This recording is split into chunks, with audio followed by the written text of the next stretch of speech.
Hey, good morning. Welcome to the great folly of daylight savings time.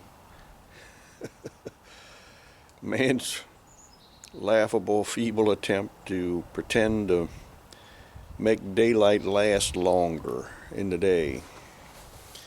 I think we all ought to rebel against it and just set our clocks at a half an hour ahead and leave it there all year round. Just leave it in the middle. Just leave it there. But anyway, man can't extend daylight hours, but did you know that in the Bible, God did extend daylight? He made the sun and the moon stand completely still so that Joshua could finish fighting the battle that he was winning, that the Lord was helping him with, and stayed one whole day without moving. Let's take a look at that. We're looking in Joshua chapter 10. And God is helping Joshua fight some various evil kings that had come up against him. And I'm not going to read the whole thing. I'm going to start, let's see, at 10.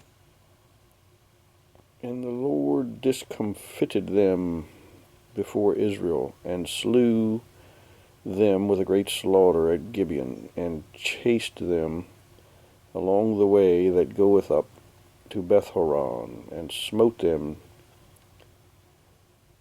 to Azekah, and unto Makkedah. And it came to pass, as they fled from before Israel, and were in the going down to Bethhoron, that the Lord cast down great stones from heaven upon them unto Azekah, and they died.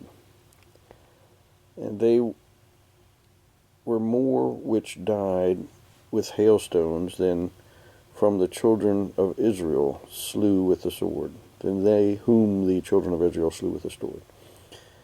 Then spake Joshua to the Lord in the day when the Lord delivered up the Amorites before the children of Israel.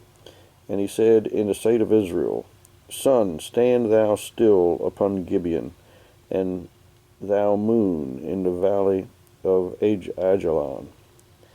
And the sun stood still, and the moon stayed, until the people had avenged themselves upon their enemies. Is not this written in the book of Jasher? So the sun stood still in the midst of heaven, and hasted not to go down about a whole day. And there was no day like that, before it or after it, that the Lord hearkened unto the voice of a man, for the Lord fought for Israel. So God stopped the sun from moving in the sky, so Israel could continue to battle and beat these evil kings, these evil kingdoms. You say, well, that can't be. We have this thing called the law of physics. It's like you're driving in your car and slam on the brakes, and you immediately are thrust forward because a body in motion, because of the law of physics, wants to keep moving. It doesn't want to stop. And if the Earth stops rotating, which is the only way you can keep the sun in the same position and the moon in the same position, is for the Earth to stop rotating. And the moon also had to stop its rotation. God must have just stopped the solar system right there, just froze it. Well, you say, well, that's not possible because of the law of physics. People would fly forward in the direction that the Earth was rotating, and buildings would fall over, trees would tumble down, mountains would crumble. That's not so. God is God. We have what we call the laws of physics because God made them that way, and He is in a continuous state of making them that way. Because He makes it be that way, He can make it not be that way. It'd be no harder for Him than if you're pedaling a bicycle for you to stop pedaling. There's nothing to it.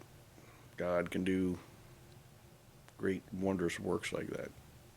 We got the evidence for it. There's also astronomers have found evidence for this having occurred. They can't figure it out.